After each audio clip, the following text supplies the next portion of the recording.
channel.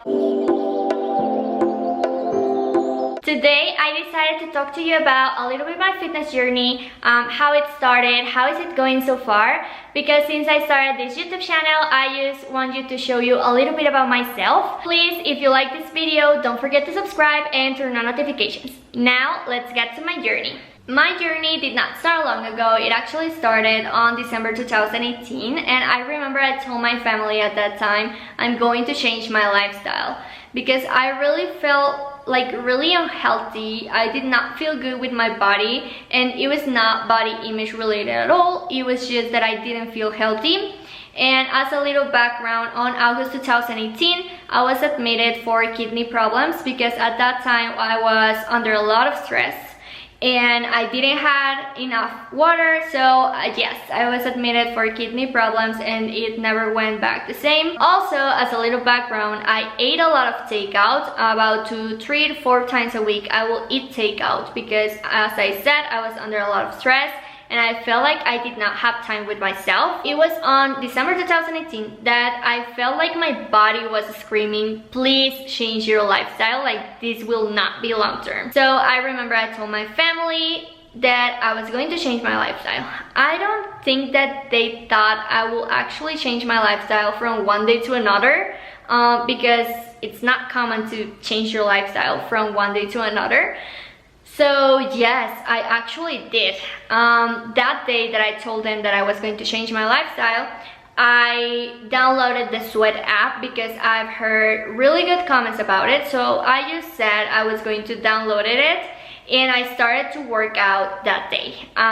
It was BBG beginner. I've never worked out before that because I hated it. As a little background for that, I remember I had a lot of bullying when I was little, because everyone told me I was too skinny all the time, and I was always the last one to pick at any sports because I was really bad at it, and I wasn't even trying at that time because I felt like I was really skinny and I just felt like it was useless for me, like sports were not my thing. So yes, on December 2018 was the first time that I started to actually work out. It was not until February 2019 that I started to see a nutritionist because I got a lot of acne problems.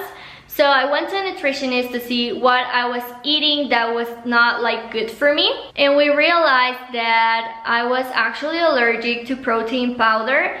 So something about it was just wrong. I just tried to switch to another one, but it didn't work for me, so I just quit protein powder.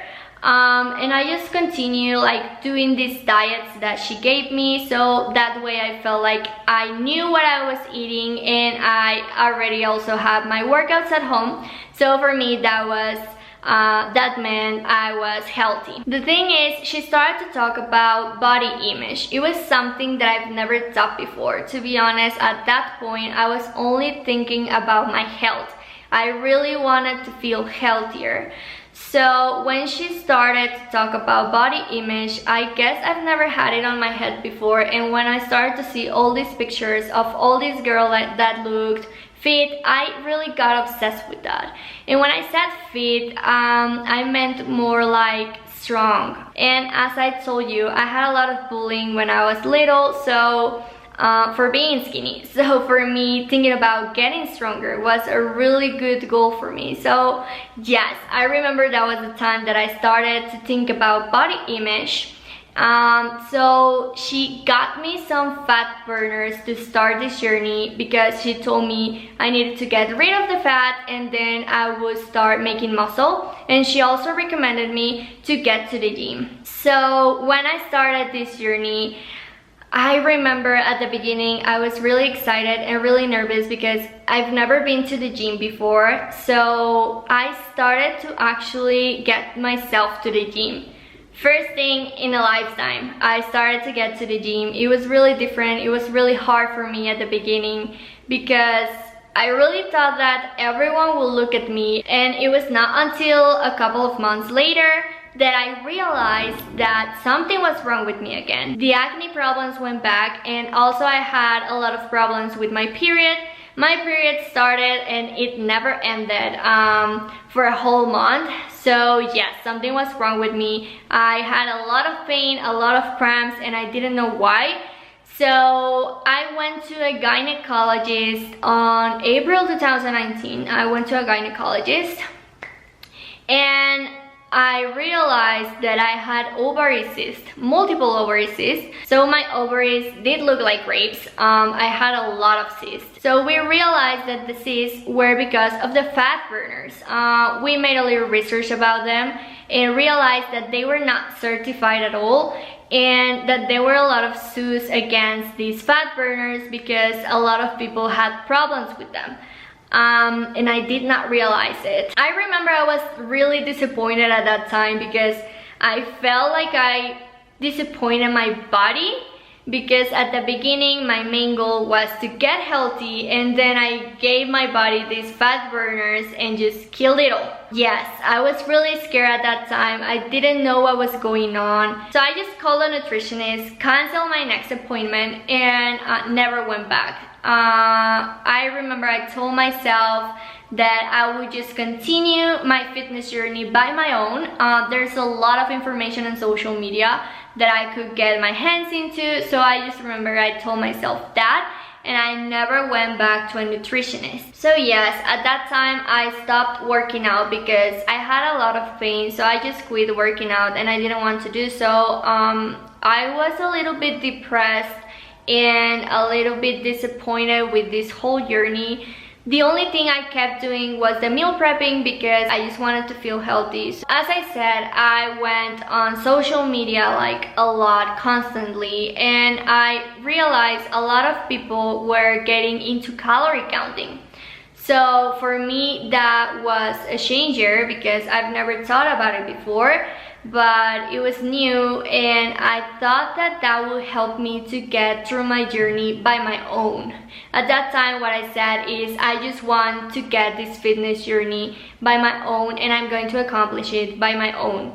So yes, I started to learn a little bit about calorie counting, how could I do it by myself, and everything about foods. And that was the time that I started to learn about foods because I didn't know anything. Like, you talk to me about carbs or protein or healthy fats and I did not know anything. So that's when I started to learn about it. So yes, I just started calorie counting, and I remember I got obsessed with food at that time because I just felt like I started to position food as something good and something bad. And even when I went out with friends, I will always see if what I will eat on a restaurant will fit my calorie counting of the day. So I remember sometimes I will skip dinner because I just wanted everything to fit on my calorie counting. And it was only for a couple of months, I think, that I got obsessed with the calorie counting thing. And I remember I bought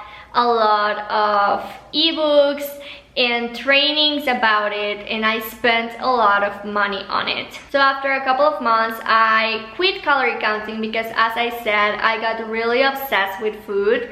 So I felt like it was not healthy for me. So yes, I quit it, and then I started to read a lot on social media again to see what others were doing. I was like, okay, diets are not for me. Calorie counting is not for me. So what is it for me? So that's when I started to follow a lot of influencers or just people that talked about intuitive eating. Because a lot of the sweat community, I realized they were talking about it, so I just started to research a little bit. And that's when I fell in love with intuitive eating. I felt like that was just the right thing for me. Like, I do not want to be restrictive because that's not healthy for me at the end. That's not long-term, and I really want something long-term. So yes, I realized that diets were not for me, calorie counting was not for me. I'm not saying they're bad, I'm just saying that doesn't work for me. That's what I'm so far on, and I feel like I have more than half a year on it, and it's a really long process. It has been for me. As I said, I was obsessed with food, and I started to say this is bad, this is good. But intuitive eating is not about positioning food as something good or something bad. It's more about learning what is good for you, not because it's bad food, but because maybe it doesn't fit you. So yes, intuitive eating is a lot of things, but I felt like it's exactly what I was looking for. And that's how far I've come to my fitness journey. And I continue doing power program. I love it. I continue going to the gym, but this quarantine is when I stopped going to the gym and I started the power at home. So that's how is it going on quarantine. I also started to look out on more workouts. Pamela Reif is one of my favorites. There's actually a video I made not long ago about Pamela Reif. I really like it, I really enjoy it. And so far my main goals are getting healthy. I really want a long-term relationship with food, with my body, feeling good with myself. And also my other goal is to get stronger. I really want to get stronger, just to feel good with myself. Not because I dislike myself right now, but because it's really a main goal that I have, to feel stronger. Like it's something that satisfies me. So yes, those are my two goals so far. Intuitive eating has been a life changer. I always recommend it when you're looking forward to not get obsessed with something. So it has been really good for me. So I'm really new to anything fitness related, but I'm really happy to where I am so far. I'm not where I want to be. I'm still like learning about everything, and I will continue to do so, but I'm just really happy that I was a fast learner of what I didn't want or what wasn't good for me. Related to my fitness journey, I learned a lot of things, so I just want to like give you a few tips or learnings that I had on my journey. So the first one, and that's really important for me, is there's no such thing as bad food. We label it since the very beginning because of diet culture, of everything we see. But to be honest, there's no bad food. You just have to learn what works for you, what doesn't work for you, and just listen to your body. It's a really difficult part because getting rid of the diet culture idea is really difficult, especially when you're looking at it over and over again daily. So yes, there's no such thing as bad food. You just need to learn what works for you. Another learning that I had is everybody is unique. And this is really important because there are a lot of people on social media that we admire, but even if you follow her diet and her routine, you will not look the same as her. The bodies are really different, and what she needs is not exactly what you need. So just be aware that everybody is unique, and that's the beauty of it. Another learning that I had is don't let your ice cream melt by licking someone else's sprinkles. And I love this phrase, and it's something that got to me long ago, and I just kept saying it and kept reminding me that it's really normal to start comparing, especially when you're a lot of time on social media. So just learn to admire her journey without questioning your own. That's really important. Her journey is totally different from yours, and on social media they will not tell you everything about their journeys. Another one is listen to your body. At the beginning, I remember I used to work out 7 days a week because I was really afraid that I would just miss one day and just not get the habit to work out. It was really new for me. It was completely different. So yes, I remember I even sometimes went to the gym at the morning and at night, so it was really tiring for me, for my body. Sometimes I just felt like it didn't respond anymore. So just listen to your body. Rest days are as important as any other day. If you need a day to just rest from the gym and do some yoga or just get yourself to bed earlier, just do so. Listen to your body. Rest days are really important in your journey. Another thing that I learned about is that it's better to do 5 exercises right than 10 wrong, especially when you haven't worked out before like I did, and then you start to work out and you do not know how to do it.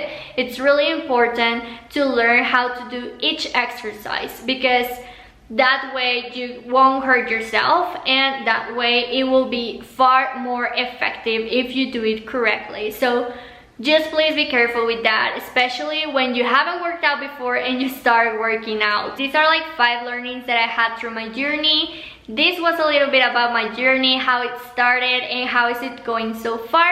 If you have any questions, just let me know in the comments. And please, if you like this video, don't forget to give it a like, and I'll see you next Friday.